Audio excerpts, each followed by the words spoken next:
let's get into the giant mailbag. What crazy thing did City do this week? It's time for Mattress Running the Numbers. Ready for the main event? The main event. Frequent Miler on the air starts now. Today's main event, Capital One's Venture X. It's their new ultra premium card. The question for today is, will it bury Chase's Sapphire Reserve card? I mean, that's target. tough talk. That's tough talk. Bury It is tough talk, Reserve. but Sapphire Reserve laid down the gauntlet years ago, became the card to beat in the ultra premium space. And so now we're going to look at this new one from Capital One and say, is it? Is this finally the killer? We'll find out. I think it's at least a coupon book burner. But we'll see. That could very well be it. Yep. Okay. So, you know what? We are not going to do giant mailbag today because, we don't have more mail regarding the JetBlue spend 15K thing. We finally got it right. There's nothing more to say. We finally got it right. It's been the regular thing. I'm kind of lying. We actually do have some more mail about that. I just don't want to talk about it anymore. Painful memories. That topic. Moving on. All right. So then let's talk about what crazy thing did X1 do this week? I mean, first of all, what is X1 for people who missed your post, and what did they do that was crazy? Yeah, Venture X is not the only X card. It's not the only X-rated card we're going to talk about today. Watch out. We're going to get censored on this. It's going to be like a parental advisory now. Oh, no, you're right. Should have never said that. Oh, boy. Anyway, X1 is a startup company credit card that it delivers 2x everywhere or 3x to those who spend $15,000 a year on the card. And it sounds very compelling on paper, but the rollout has been very, very slow. So they just opened it for customers very recently. But to give an example how slow the rollout has been, I have a friend who was number 11 on the waiting list. He still has not gotten the invite. Wow. For it. Wow. They're being deliberate on this, huh? They're being very deliberate. And there might be very good reasons for that. And let's get into this story from a reader, actually someone on our Frequent Miler Insiders Facebook group. He messaged me personally and said that he was one of the people to get the X1 card early. Now, one way to get it, besides being on that waiting list, is if you get referred by somebody who has the X1 card already, then you skip the waiting list. And each person who already has it only has a few, referrals. And so, but each time they refer someone, they get a few referrals. So it kind of goes out that way. So he got one, and he went to use it for the first time ever at Best Buy, and he went to buy a laptop. Seems reasonable. You want to earn some points. You got to buy something. You need a new laptop. It's like use your new credit card, right? Person with a credit card might do. Right. It seems reasonable. The transaction got held for potential fraud, which is also not unusual when you have a brand new credit card and you go to do a big purchase. It's not at all unusual for it to get held up initially. Which is frustrating because, that's the obvious thing, right? You opened a new card so that you could put your new purchase on your new card, and then the bank inevitably lied. This happens all the time. It's not only at X1. Fraud alert. It's silly and ridiculous, but it happens a lot. Right. But one of the things he discovered from this experience is that they don't have a good system for quickly undoing that fraud hold. So he didn't have anyone he could call. He had to email, and it took a long time for them to get back to him. But even worse, when they finally did get back to him, they said his account was flagged for rewards abuse and was shut down. What? His first purchase was rewards abuse? What? Yeah. There's not even a bonus category on a new laptop, right? No, there's not. That was like a 1X purchase. Well, everything is at least 2X. Or 2X, whatever. Everything 2X. is. They just didn't want him to buy anything. Nothing. So otherwise, you're abusing your rewards by earning them. Is that you abuse them by earning any rewards at all. That's ridiculous. Right. That's so the crazy thing X1 is doing, obviously they're being way overzealous in shutting some people down. He said he has a friend who had a similar experience, the person who referred him, I assume. Wow. And, you know, also maybe he just got, guilty by association. When their whole thing is getting word out through referrals, like that seems to be their way of getting this card known. Having these like bad stories off the bat is a really bad idea. Rough start. And maybe it's a good idea not to move to number 11 on that list. Well, yet, that's though, exactly X1. it. That's my guess, is that they probably stopped, moving people off the waiting list because they're having big problems. So hopefully they'll get them resolved. But for now, X1, I sure hope you go back to these people that you shut down, review these cases and say, oops, we made a mistake. And, if it was me, I would offer them some bonus or something as an apology, because there's no excuse. Open again. Yes. There is just no excuse for that at all. Not at all. And that's horrible. That is crazy. So that really fits for a crazy thing. I was pretty interested in the card, but if I can't buy a laptop, and it wasn't even like a really expensive laptop, was it? I think you said it was like not that much money, right? Actually, I don't know how much. I thought you told me and said how much it was, but maybe not. I may be making that up, but at any rate, so even if it was a super expensive laptop, should have been no problem. Anyway, crazy. Right. All right, nuts. So now that we're talking about spending a lot, let's talk about Mattress Running the Numbers, because this week we have a mattress run. Well, sort of, not a traditional mattress run, a credit card run in order to get a mattress. You just explain it, Greg. What's going on with Hilton this week? All right. So Hilton has sent to some Hilton Aspire credit card holders an amazing offer. It's basically spend $8,000 and you get a free night certificate. Awesome. Do we even need to analyze this? I mean, to me, it's like no brainer. I mean, if you have the offer, do it.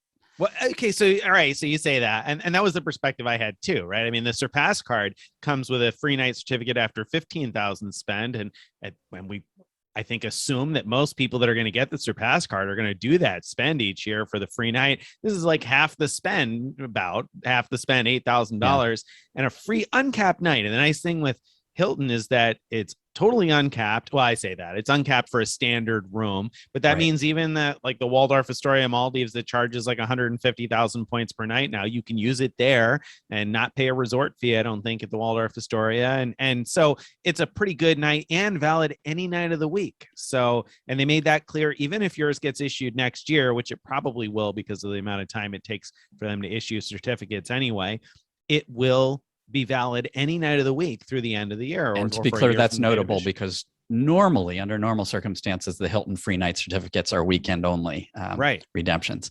So it seems like a great deal, but a couple of readers took me to task on that. And they said, okay, is it really a good deal? Because they said $8,000 spend could earn you a new welcome bonus or two. So how can you justify spending $8,000 on a free night certificate? Now, I should have looked it up. I don't remember. Do you remember off the top of your head what we value the free night certificates at?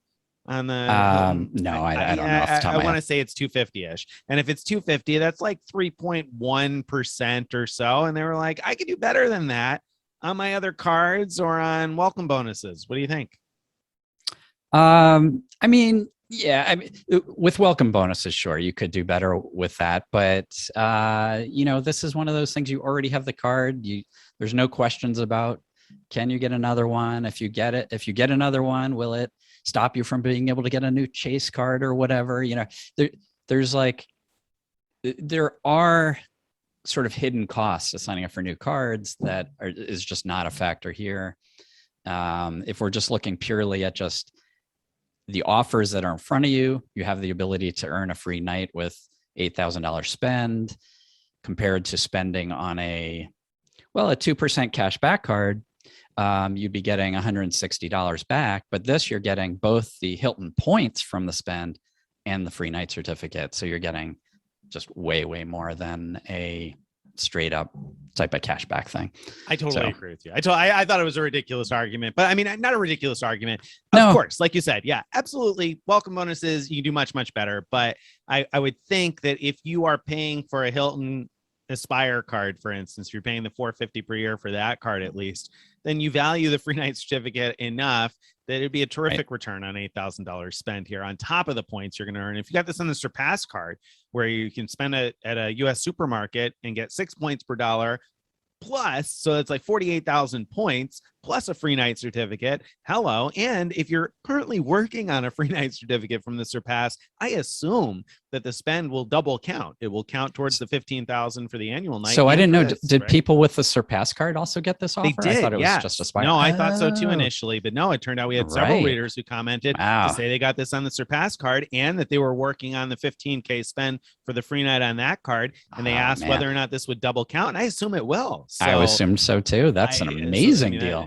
That gets crazy good. It does. It does get crazy good. So I think if you've got an Aspire and you got targeted for this, you've got to do it. I think it's well worth it. Even if you value that night, like I said, at 250, it's like 3.125% back plus whatever points you earn on spend. So you're looking at 4 to 5% back if you value that free night pretty low. And if you value it more because you're going to use it at a place that's 5 or 6 or 8 or $1,000 a night or something like that, I mean, hello.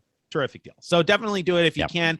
By the way, that email, so you're going to see the post link in the show notes, but the email is the generic, like, here's your monthly card members perks email, and it's just buried in there. So it doesn't stand out in your inbox. You've got to actually look at that. I always ignore those. No, who doesn't? Everybody ignores those things, right? I mean, I assume. Never click on those, right? I wouldn't have if a reader hadn't clicked on it first and sent it to me and said, wow, I couldn't believe this. Is this legit? You know, my wife only got three times points, but I have this offer for a free night. This can't be true, right? And I was like, I guess it is. And so, yeah, anyway, make sure that you hopefully didn't delete that and you take a look. Otherwise, I think there's a link and I'll hopefully have that added to the post where you can check and see if you're targeted.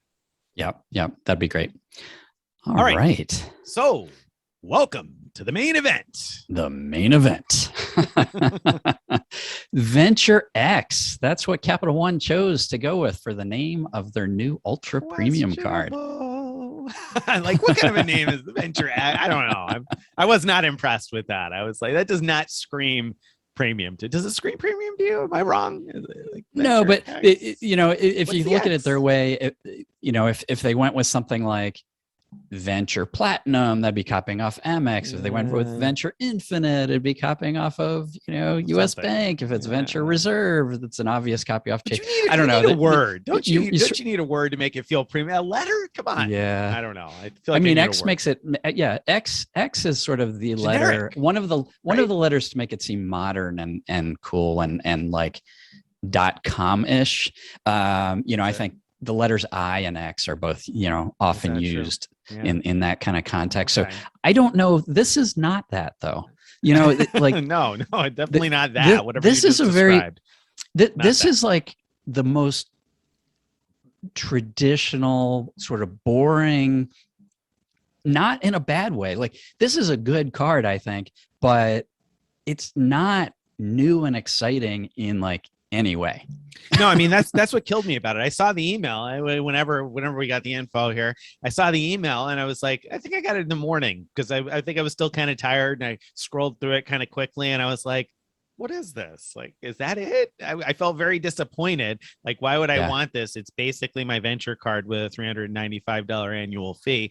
But then after you had me look at it a little bit more, and now that we've had time to think about it and post it and get reader reaction, I realized the card is awesome. It's actually really good, except it's just not new. There's nothing. All right. Tell us the basics of the card. Right. What do you get? So you pay a $395 annual fee on the card, and the initial welcome bonus looks good, but we'll talk about that in a second. So for the $395 ongoing, what you get is a $300 travel credit, has to be used through Capital One Travel. So you got to be booking flights or hotels through Capital One Travel. That's not amazing. It's not as easy to use as others, but probably still pretty easy to use. Well, I'm sure we'll talk more about that. So $300 annual credit plus 10,000 miles at every anniversary, 10,000 Capital One miles, which can get transferred to partners, or you can use to erase travel at 1 cent each. So it's $100 worth of travel, or potentially more if you make use of transfer partners or snag a transfer bonus, etc.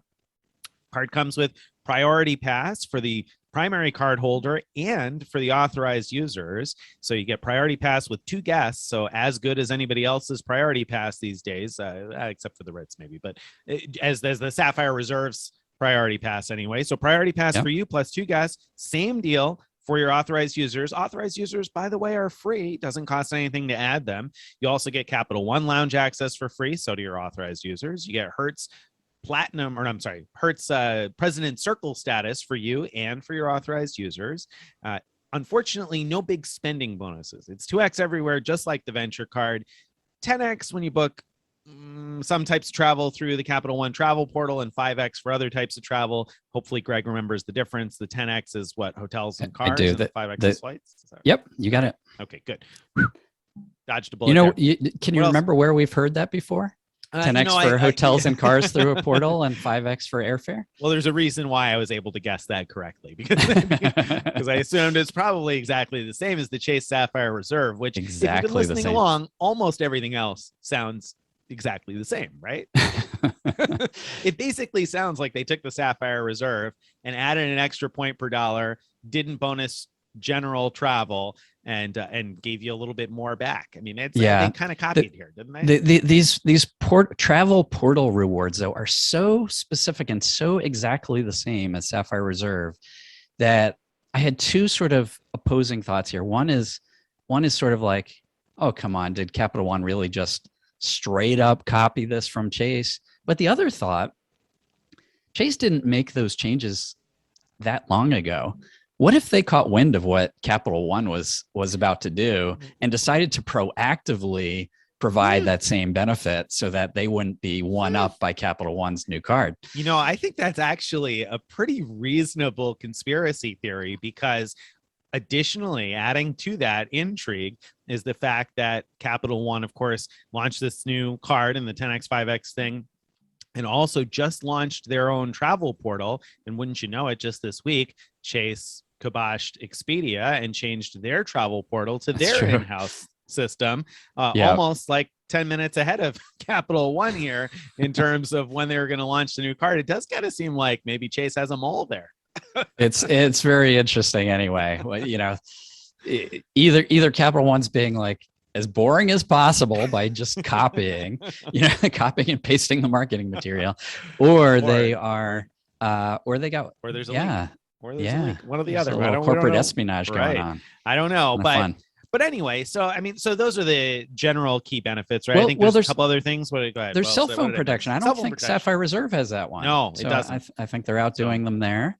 And then it's going to have travel protections and extended warranty, though we don't have the full details on that yet, but I did see that was in there too. So we're going to find out something more about that, hopefully by the time this publishes. So it's got something, hopefully on par with the Sapphire Reserve for the travel protections. I have my fingers crossed there, and a primary rental car coverage, of course.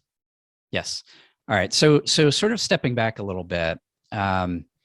First of all, anyone who has a venture today or has been planning on getting their venture and thought that was a good deal to have that card, you're wrong. I think almost any of them will be better off with this new Venture X. So yes, the Venture X costs $300 more, but don't forget that $300 travel rebate if you book travel through the portal, plus 10,000 miles you get automatically every anniversary. So why wouldn't you pay $300 for $300 in travel credit plus 10,000 miles? I mean, unless you really don't value miles at all, which if you don't, then what are you doing with the venture card in the first place? But otherwise, it just makes sense. And initially I was like, I don't really want to pay $300 for that. But then I was like, wait a second, why wouldn't I? I mean, 7,500 Capital One points transferred to Turkish, get me a one-way United economy ticket to Hawaii, Alaska, wherever else in the US I want to go, if there's availability and you can actually get Turkish to book it, blah, blah, blah. There's some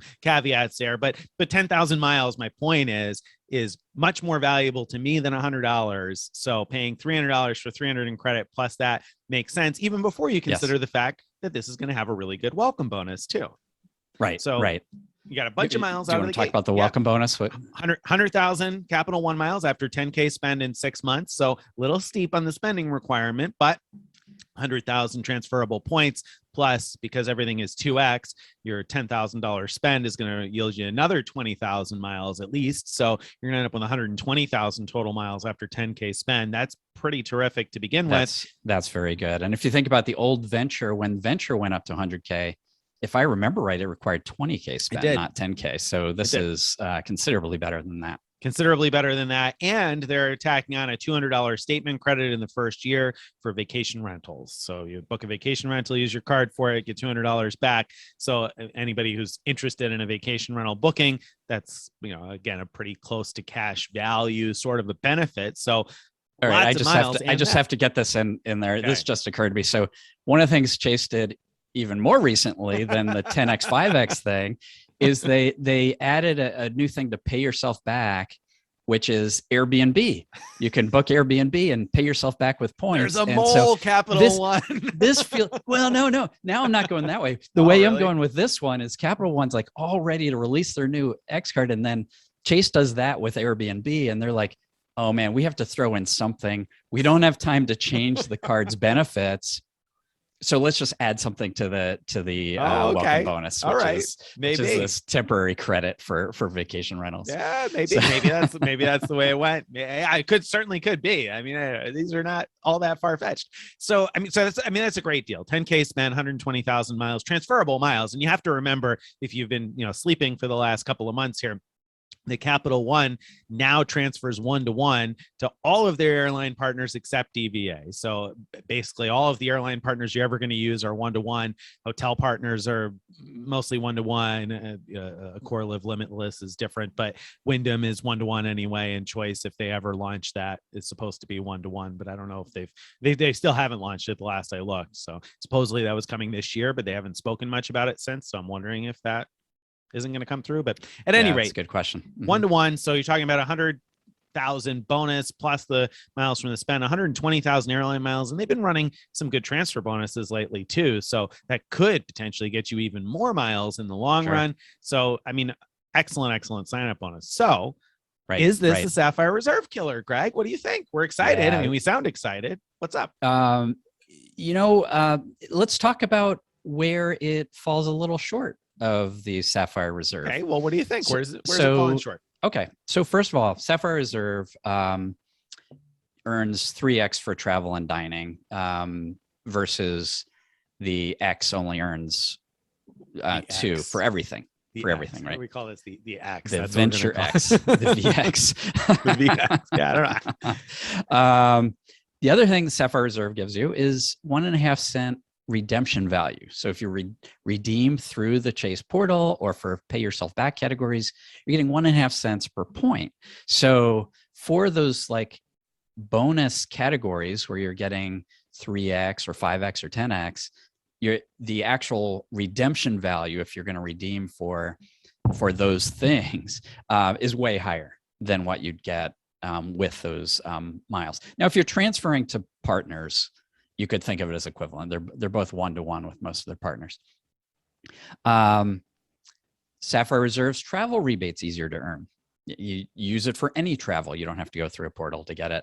Even things like Uber rides and stuff like that. It doesn't even have to be, just airfare and hotels. So very easy to earn that. It has a better ecosystem of other cards that earn the same kind of points. So if you want to earn 5x at office supply stores, you tack on a Ink Cash. If you want, if you want to earn 3x at drugstores, you tack on your Freedom. If you want to earn, go on. And now, it probably has better travel protections. Probably. We don't know. We don't know that for sure. But I don't know. Capital One's trying to copy. We'll see. But maybe we'll see. Maybe. But when we've compared what Chase offers with travel protections to other ultra premiums, it kind of blows them away. So my guess is Sapphire Reserve will be better on that. And Chase has Hyatt. Capital One has Wyndham. I mean, if you're looking at hotel transfer partners, there's really no comparison there. Those are some categories where I think Sapphire Reserve is better. But that said, Sapphire Reserve is way more expensive. You're paying $550 versus $395. even with the full travel rebate of 300, you're still out 250. Whereas if you fully value the rebates on the Venture X, you're at like minus $5. Right. You're coming out ahead. Yeah, you come out ahead. And if you value miles any more than 1 cent each, which you should when they're transferable miles, then you're coming out literally coming out ahead. Literally coming out ahead. The ability to earn 2x everywhere is just way better. Sapphire Reserve, you could tack on a Freedom Unlimited to get 1.5 everywhere, and then move those points over to the Sapphire Reserve, and then you're getting better redemption value if you redeem through Chase's portal, because earning 1.5 and then the value being 1.5, it comes out to 2.25% sort of rebate on your everywhere spend. But if you're going to transfer to partners, then Capital One has you beat there. So, overall, it's like, and we should mention Capital One has better transfer partners. Okay, it's arguable. It's that maybe that was a broad statement. I like Capital One's transfer partners, except for obviously Chase has Hyatt, so I'll give them that. Hyatt is a great transfer partner. Capital One has better airline transfer partners. Better airline partners. Yes, there you go. That's a good way to put it. And with Wyndham and Vacasa Rentals has a potentially very good partner for people who are looking for that very specific vacation rental type thing with 1 bedroom. So it's a niche thing, but they do have something interesting on the hotel side and better airline partners, hands down. Yes, although I think they are missing Virgin Atlantic as a transfer partner, which has some of my favorite sweet spot awards. So I have a hard time giving that up, but other than that, I totally agree with you. I would totally trade it for Avios and Turkish and Aeroplan. Easy trade for me. So, well, you get Avios with Chase too. Oh, you're right. I'm sorry. You're absolutely right.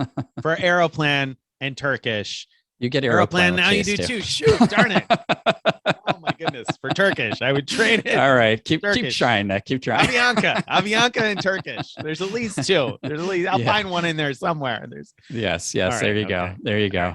To think I'd given it to you before that they had better airline transfer partners, and then you dug yourself into a hole. Totally did. That was awful. They have Etihad. They have Avianca. I had to actually look up the transfer partners here to be more accurate in terms of what Capital One has, but they have better partners. Airline partners. Yeah. Okay. So it's a very, very sort of backing out, very, very solid competitor to Sapphire Reserve. Has some huge advantages over it. Has some disadvantages. That's going to be the way anyway. Anyone's just like almost any card you look at, you're going to have to look at like how much do those advantages mean to you and how much of the disadvantages hurt you to go with one or the other. But I think they've come really, really close.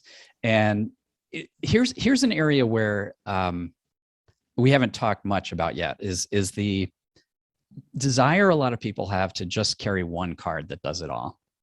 If that's you, this card is so much better, I think, than Sapphire Reserve as the one card because you're going to be getting solid returns for everything.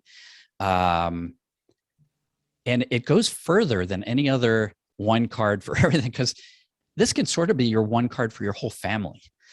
Right. because you give your family members free authorized user cards, and they get priority pass cards as well, free with that.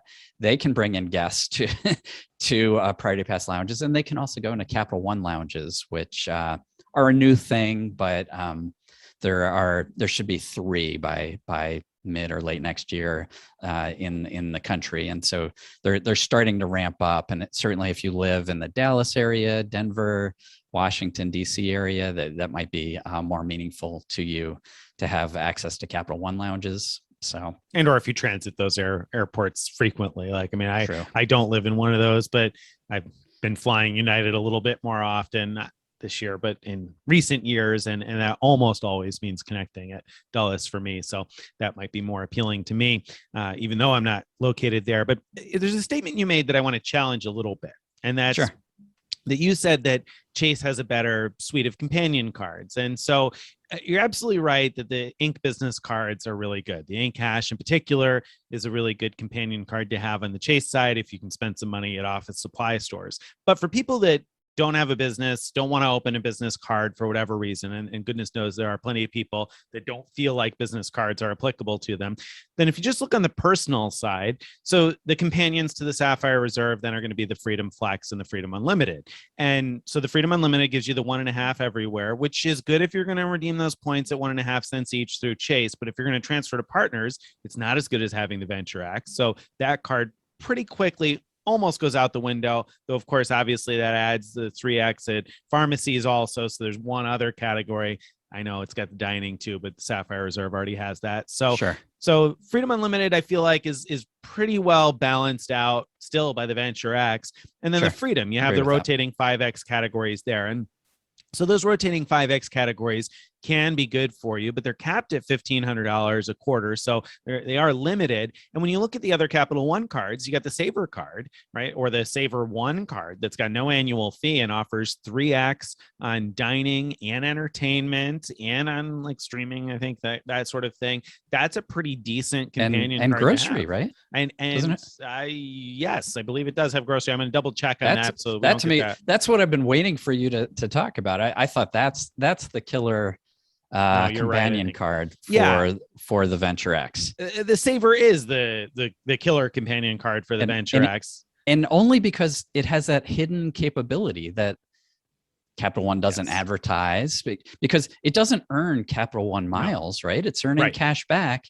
Right. Yet you have the ability to somehow turn that cash back into miles by moving it over to the Venture card. You sure Venture do. X in this case. You sure do. And so the $95 Saver card does earn 3% back on grocery and 4% on dining, which if you transfer it to miles on your Venture card means you're going to get 4x dining, entertainment, streaming services, and 3x grocery. I mean, that's pretty darn terrific, especially since grocery and dining are two of the most popular bonus categories, and Chase has a huge hole when it comes to grocery because they're not offering anything competitive in terms of grocery bonus. So I feel like pairing a Saver card and this new Venture X kind of beats, at least matches, and if not, I think it beats out a Chase combination that doesn't include business cards. You know what? I agree.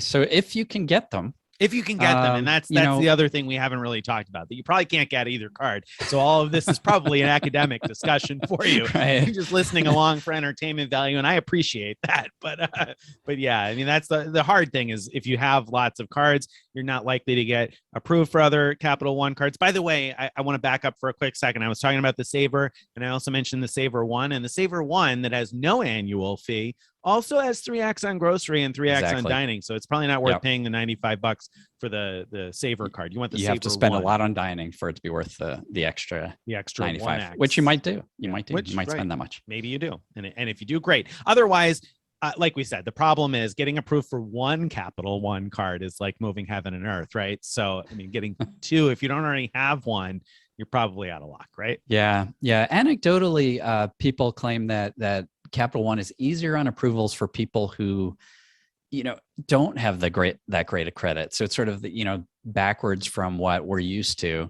And the reason for that presumably is they're counting on getting customers who end up running a balance, so they pay interest, or having late fees and all that kind of stuff that really adds up and ruins the value proposition of the card. So if you're in that sweet spot where you're likely to get approved by Capital One, don't get this card.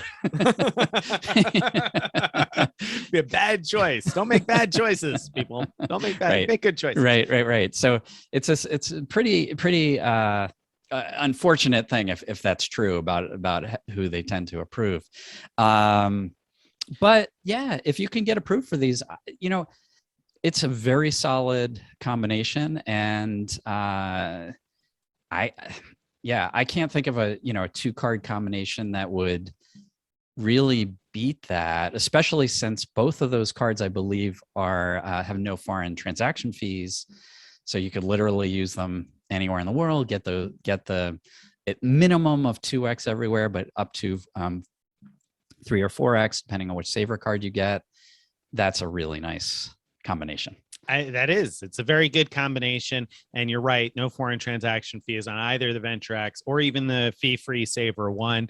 I think I could be wrong here, but I'm pretty sure that all Capital One cards have all of the major Capital One cards have no foreign transaction fees. I could be wrong. That's true that they don't have one. I'm pretty sure none of them do. But anyway, so I mean, I think they've got a good combo there. And what I'm hopeful for, and this is probably a misplaced hope, but is that hopefully, I'm crossing my fingers, that we're going to hopefully maybe be able to product change one of our existing Capital One cards to a Saver One. Because if we could do that, this could be pretty hot news in my household, since I mean, right product now, change to a Saver One or to a Venture X? Well, both, because I doubt Okay. that we're going to get approved for a Venture X. I assume, right? And this is again another assumption, but I assume we're going to be able to probably product change to the Venture X. And the reason I say that is because if you have a Capital One card and you log into your account and you hit like the more options or something, there's a place in there for upgrades and offers. And when I had like a total Capital One garbage card and I hit the upgrades, it gave me a whole bunch of other cards that I could switch to that were sort of presumably upgrades from the card that I had. So I'm hopeful anyway that they're going to do the same when the Venture X comes out and let people product change, because it seems to me silly to pay $95 for the Venture card rather than $395 for the Venture X. That's how good it is. And that's coming from someone who the priority pass doesn't matter much to, because I've got that on tons of other cards already. It's just, for me, the $300 credit and the 10,000 miles is easy breezy benefit. And the Hertz President Circle continuously, keeping that ongoing will also be nice. I have it right now because I matched around to get it, but hey, I'll keep it if they're going to give it away. So that's not bad. And I'll probably use the lounge in DC a couple of times. So, so anyway, I'm pretty sure, at least pretty confident that will be possible. The hard part is that Capital One has not ever been easy about product changing, like side to side, one card to another relatively equal card. So I'm hopeful, again, probably misplaced, but that my wife can change her Venture One card to a Saver One. We'll see. Mm-hmm. Yeah, that'd be great. Great combination. It would be. Would you, so stepping back a bit, the X1 card, not Venture X, the X1, that if you could get 3X everywhere with that card or 2X everywhere with the Venture X, which would you prefer? Boy, do I have to pick? Do I have to choose? Well, you sort of do, because we're talking about the spend that doesn't earn a category bonus, right? Right. So you're gonna, when you're in a grocery store, you're gonna be using a card that bonuses grocery. When you're dining, you're gonna be using a card that bonuses dining. So this is for all the other spend. You got to pick, what card am I going to use for all other? If you had those two, which would you prefer? And keep in mind that the X1, the rewards can be used for a lot of travel plus other stuff at full value. So it's similar to how Capital One does the travel eraser, but X1 lets you erase not just like travel, like Delta or United flights and things like that, but also things like Apple purchases or, a lot of different stores as well. All right, I'm going to answer that, but then I'm going to kick it back to you with a different question. So I'm going to answer that by saying, because the Capital One card is going to have a number of other benefits, I would probably do the Capital One card. But if we're talking about spend, which card would I rather spend on between the two? I want to say the Capital One card because I like transferable currencies and I feel like I can leverage them for a lot of value. But the part of me doing the math is saying, am I willing to pay 1.5 cents per mile? Because that's essentially what I'd be doing. I'd be giving up the chance to get 3%. That's really 3% to me, because I'll spend enough on flights or whatever else that I could certainly use it at the full 3% value. So I think it's a silly, nonsensical decision to take the 2X on the Venture X card if I can get the X1. But knowing that somebody got shut down for one laptop purchase, then it becomes a lot easier for me to say the Venture X. I think that's the issue, right? That's the problem, that these cash back opportunities these days make the opportunity cost of collecting miles, even when it's a transferable currency and even when it's a good rate of 2X everywhere, that opportunity cost starts to seem kind of high. Now I asked why not both? Because I would probably do enough spend on both to be able to, justify having both, because you can't probably put an infinite amount of spend on one card, no matter which card it is or what your limit is. So I would probably actually want to have both, that being me. But as far as which I would recommend to somebody, if X1 became widely available and this, shutdown shenanigans thing turns out to be an anomaly and they get that fixed up, it's really hard to ignore the X1. I feel like that's probably the smarter decision. Am I right? Yeah, well, obviously we have to get past these issues There's around shutdowns, as you said. Because I was going to sort of jokingly say, oh, I would definitely spend on the Venture X because they're not going to shut you down. Wait, but wait a minute, they did. They did. You're right. Redeemed them all for half a cent. I can't win with these two options. You can't. You're in trouble. You're in trouble. The Venture X, you make a good point about, it's actually a reasonable pick as a sock drawer card, meaning even if the only spend you did on it each year was $300 through the portal in order to get the travel rebate, it's arguably worth getting and holding on to because of having free priority pass, free, Capital One lounge access, free authorized users who also get those things, Hertz status, it's not miles to the anniversary miles. So essentially for a net 95-ish and stop it out there, the people who are going to be like, time cost of money, the $300 credits now. Yeah, I know, but 95-ish net cost, you're going to get 10,000 miles plus all that other stuff. So exactly. That seems like a no-brainer to me. So now the question that I'm going to throw back at you that people are asking already, and I'm sure that while we've been recording this, the questions probably come in 6 more times. Which card would you keep between this and the Ritz-Carlton card? Because the Chase Ritz card, the key benefit of that one is being able to add authorized users that each get their own priority pass with guests, but you're going to get that with this also. And then it becomes a question of, okay, well, they both have a $300 travel credit. Which do you prefer? Do you prefer getting the annual Marriott 50K certificate on the Ritz card, or on the Capital One side, the 10,000 miles and blah, blah, blah? So what do you think? Which is worth it? And obviously the Ritz card is more expensive. It is. If it was, wow, it's so hard to say because the Ritz annual free night certificate, as you argued recently, is arguably going to be more valuable, or at least more predictably valuable than before. And especially with the newfound ability that, well, it's not there yet, but will be early next year, they say, to add up to 20,000 points to the certificate value in order to book 15,000 points, sorry, in order to book hotel rooms. Those certificates are going to be so much easier to use. And so I am going to value those certificates, I think, more than I do today. So I would probably stick with the Ritz. Plus, Ritz doesn't shut me down, whereas Capital One does. It's not really a choice for you, Greg. No, it's not a choice for me. No choice for Greg because he can't keep the Capital One card.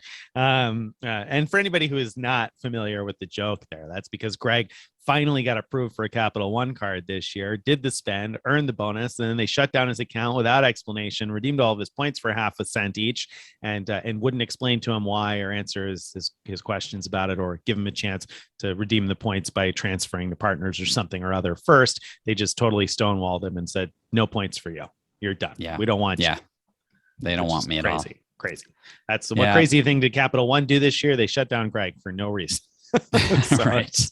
But anyway, that's probably not going to happen to most people listening. But yeah, so I think that's an interesting debate because I also will value that 50K free night cert pretty highly.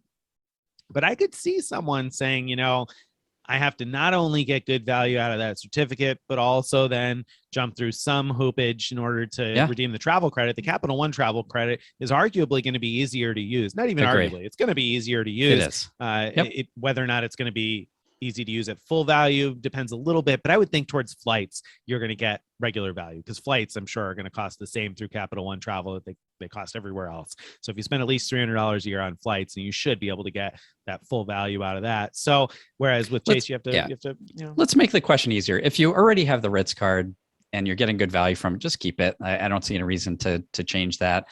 But if you're one person who asked said that they were about to upgrade to the Ritz card. Right. Now so they don't have it yet. So if you don't have it yet, I would take a stab at getting the 100K bonus on the Venture X. And if you get it and you don't get shut down like me, then you've got an easy way to give your family Priority Pass plus Capital One lounge access. So it has that benefit above what the Ritz card does. All right, there you go. So yeah, I mean, I could certainly see the argument for going for the Capital One, especially in that scenario. So Capital One, you've got an interesting new card with the Venture X. Unfortunately, a boring name.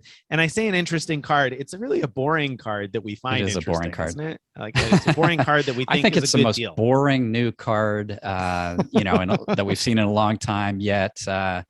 Yeah, probably it's one of the best values, right? I mean, it's solid value. I made the joke at the beginning that it's a coupon book burner because, a lot of people are referring to the MX Platinum card as a coupon book these days because it's now $695 for the Platinum card. And it comes with all these dribs and drabs, like, a little credit here every month and there every month and, Walmart Plus and blah, blah, blah. And so you got to do all this work to get any value out of those various credits. Right. Whereas here, Capital One's like, no. Forget about all that. We're just going to give you your value back, basically. You pay us $395. We're going to give it back to you, and you don't have to do any work.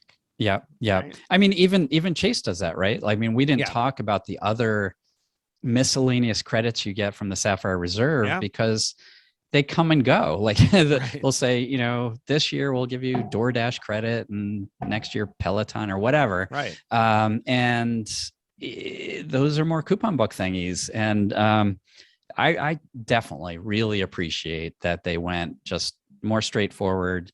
Here's how to get a very easy way to get the full value back of your annual fee and still be able to enjoy the other perks of the card. Agreed. And I think for people who do a lot of unbonus spend, it becomes really interesting for them because 2X everywhere. I mean, we were saying that before that the 3X on this, the X1 card that's not widely available yet, maybe a competitor to that, or if you've got like the Bank of America Premium Rewards with Platinum Honors and you're getting 2.625% back, then you got to kind of do the math and decide, do you want to earn a transferable currency? But if you don't have all of those other things, you're looking for one card for most of your spend.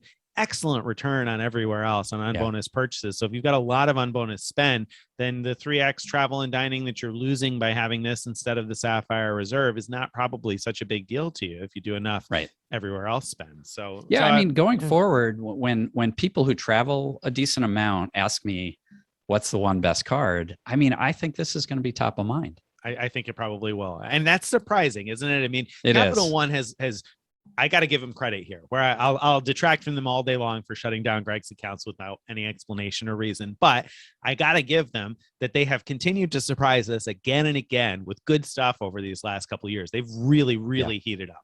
So they really have, and they keep introducing new benefits and keep making them better. So now my question then, Greg, which isn't the question of the week, we'll get there in a second, is what's next for the Venture card? Because I mean, like we said at the beginning, how can you justify paying $95 for the Venture card with the Venture X available? If they allow people to upgrade to the Venture X, I can't see why anybody would keep the Venture card. And I say that, okay, maybe you don't think you're going to spend on travel, blah, blah. I guess there's some reasons maybe, but not good reasons in general. You really would want the Venture X card. So don't they have to do something to improve the Venture card to make it worthwhile? If you're not, traveling a fair bit, the Venture doesn't make any sense for you anyway. You ought to be just get cash back and be done with that. Yeah, no, I don't see a place for it. I don't either, and I imagine the Capital One is smart enough to know that. So I maybe I'm foolishly optimistic here, but I'm hoping that we'll see something different. We'll see. All right, so then let's see. That brings us to the post roast. Are you ready for the post roast, Greg? I am. Oh, so I'll go first then before I get roasted. So Greg, this week you wrote a post about how to amass tons and tons of membership rewards points through Amex. And so you wrote this post where you talked about, hey, you can get tons of points because you can combine all of these great offers by opening a new card and referring somebody else and blah, blah, blah. So you could end up very well ahead, right? And so my roast here comes from somebody's question. So somebody in the comments asked about the referral offer, because one of the key components of the post that you wrote, which was a great post, by the way, about earning lots and lots of points. So you're talking like 620,000 points. He had shown how you could do that with one single card, blah, blah, blah. You can go read more about it. But Chris in the comments asked a question, because you talked about how all of these various things that you did in this post involved opening a new Amex card and then referring someone from it so you can get 4 extra points per dollar. And you talked about referring them to any card, but Chris said, hey, I got a platinum card. When I log in, the refer a friend limited time offer just shows the platinum card. How does one refer a green card? And you had hinted at it within the post, and you had linked to a Milenomics post, an excellent Milenomics post about this whole referral thing and getting the 4 extra points per dollar. But where were the arrows and dots? Where are the arrows and lines here, Greg? I mean, because there are probably lots of people that don't know that if you have a platinum card, you can refer to like any other Amex card. Right. And you didn't show them how to do it. Yeah, no, that's true. I mean, I should have at least linked to a post that of ours that lays that out, and we do have that post somewhere. So that's fair. That's fair. All right. And since you brought it up, though, we'll just talk through a little bit that there's 2 good options here. One is you could just give your referral link to your friend and tell them, look for on the screen the link to look at other cards, because they can then click around. Up at the top. It's up at the top. It says like interested in another card or want another card. And there's like a link for all cards, a link for business cards. Right. And so when they click around, find the card they want, apply, you still get the referral credit, just as if they had applied for the platinum card that you referred. The other way you could do it is do that clicking for them ahead of time.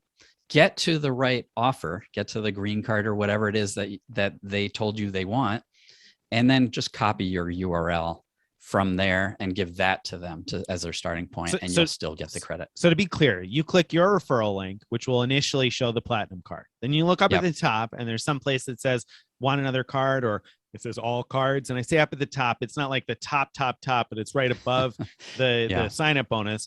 And then when you click the all cards, you look for the green card. Okay. You click on the green card, and then you go up to the address bar, and there's like a URL that's a mile long that's got all sorts of letters and numbers in your address bar or your browser. And that's the link you copy. So you copy that crazy looking thing with tons of different characters that, again, is like a mile long, and paste that to your friend. And when they click it, it's going to bring them right to the green card or whatever it is. Test out the link before you send it to your friends. That's a good idea. Go to another tab or another browser and paste it in there. Make sure it works, because sometimes you might accidentally not copy the whole thing, and it won't work. So you know what we should do? We should make a short video. So hopefully, if I get that done before we publish this, hopefully if you go to the show notes, you're going to see a link to a short video that shows you how to do that, because it's really a great idea for me to screen record that and show somebody how that works. So that's what we'll Great do. idea. Okay. All right.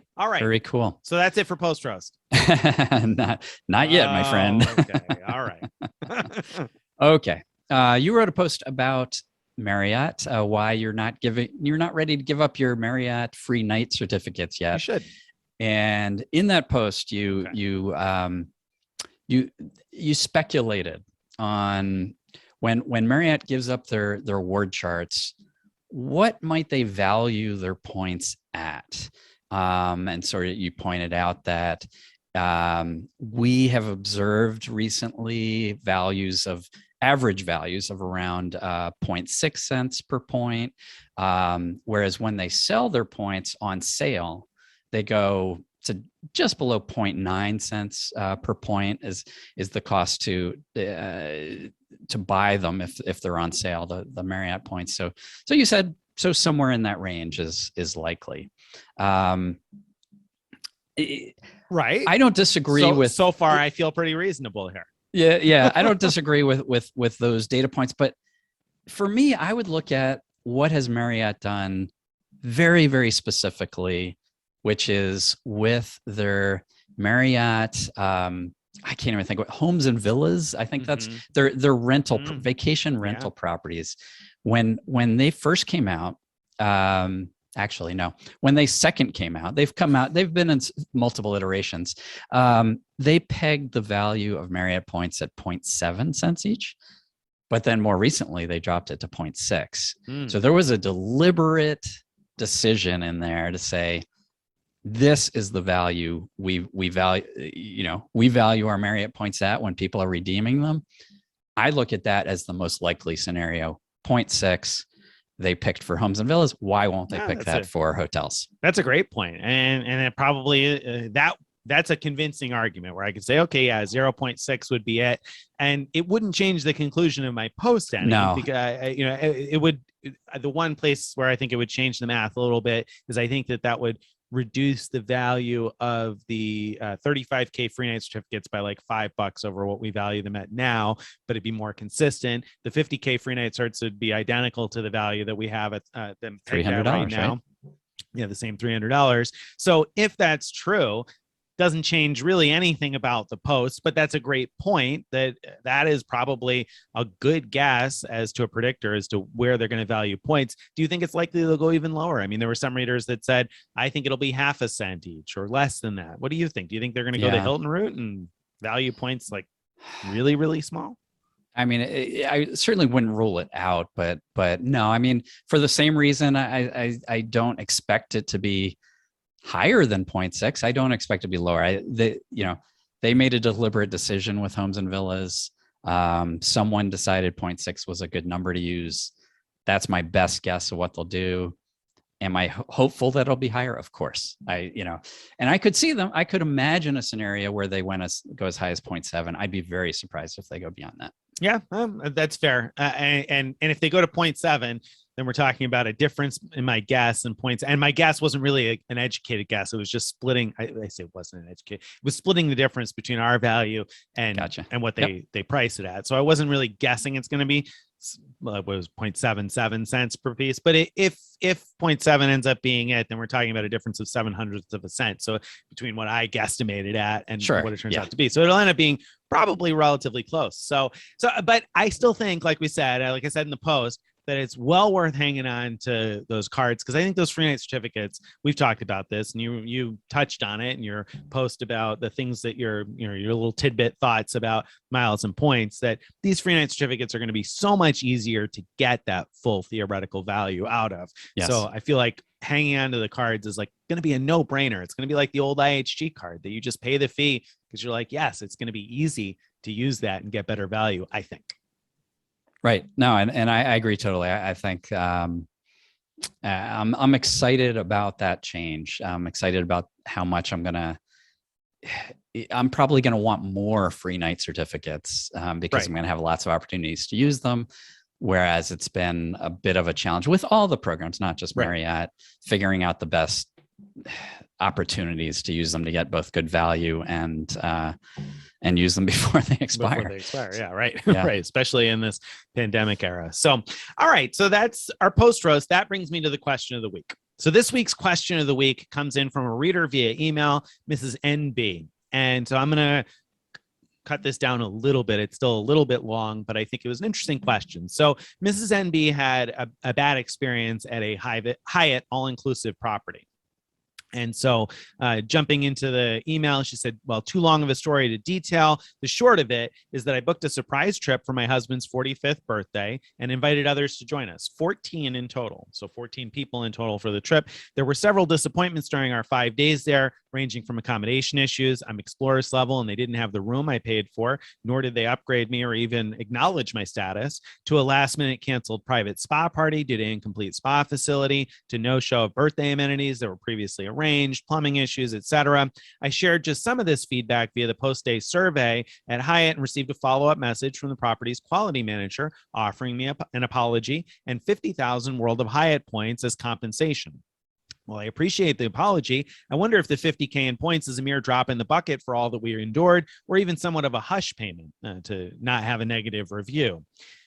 went on, said quality managers waiting a response based on your experience and industry knowledge. Do you think 50,000 World of Hyatt points is an appropriate offer, or should I negotiate or request a different number? I've not dealt with anything like this before, so I could really use your help. What are your thoughts? Well, I mean, I don't know how much they spent at the hotel, which would maybe give you an idea of how good 50,000 is. But, you know, my sort of off the top of my head, I'm like, 50,000. Wow, that's huge. You know, that's kind of the first thing I thought too. But so if you're interested in how much, I don't know, but the all inclusives are usually around $300 or $400 a night, right? So 5 nights, you're probably talking no more than 2,000 per room. 14 people, it might have been like 7 rooms. Though. It could be a lot of rooms. So yeah, so that's where it gets a little harder to judge. But I mean, I think that's a pretty. So keep in mind, Hyatt points are worth a lot, and you know, we have them pegged at about 1.6 for our reasonable redemption values. But when I most recently looked at hotels, prices have been soaring for hotels, and so it's rare these days to see less than about 2 cents per point value for Hyatt points. And so if you think of it that way, you're likely to redeem them, get over $1,000 worth of value. That's a heck of a rebate. Personally, if it happened to me, I mean, and again, just sort of guessing how much was spent at the hotel and how bad the issues were, but I would probably just be happy with it and accept it. I think so too. I think 50,000, and that's essentially what I responded to the reader, the 50,000 points. I mean, I think that's the most I've ever heard of somebody getting as an apology, which tells me that the property knows they messed something up. But yes, they did. But you know, I don't know how much more are you going to really expect out of a property than 50,000 points. My goodness, it seemed like a lot to me. But you know, like you said, it's a little hard to guess at that. I don't know how bad the issues work, so we didn't get all the details. And I don't know how much they spent and if they booked 7 rooms. I mean, maybe they're going to argue for some more, and that's up to them. But I think generally speaking, that seems like a pretty reasonable offer. Now, here's the tag on question to this, Greg. If you had this stay, you had a bunch of problems, they offer you 50,000 points, and you decide, okay, that's enough to make me happy. Now, obviously you're not bound, but what would you do? Would you still leave a negative review about your experience, detailing the things that happened? Or does that 50,000 points mean that you should now keep quiet and not complain because they made right by you? Well, I mean,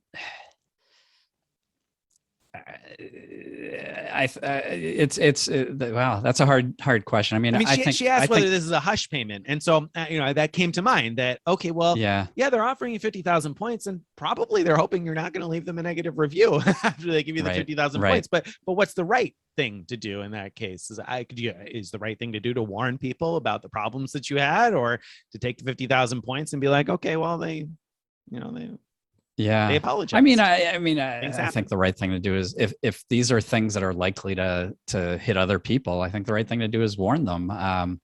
Maybe what you do is you, in your review, give big kudos for the hotel owning up to having messed up, but also lay out, you know, here's things that went wrong so that people know of what might happen. That seems fair to me. That seems fair to me too. That was actually what came to my mind, was that I'd probably still write the review with whatever the problems were, but I would be clear that the property apologized and made up for it, because I think that makes a big difference. And as a person reading a review, if I see that, then I think exactly what I said a minute ago. Well, they know they messed up and they were willing to fix that. So that tells me that they probably have also tried to fix whatever problems happen, because they don't want to give 50,000 points out to the next person. So, so that would actually be a positive to me, to read a review like that.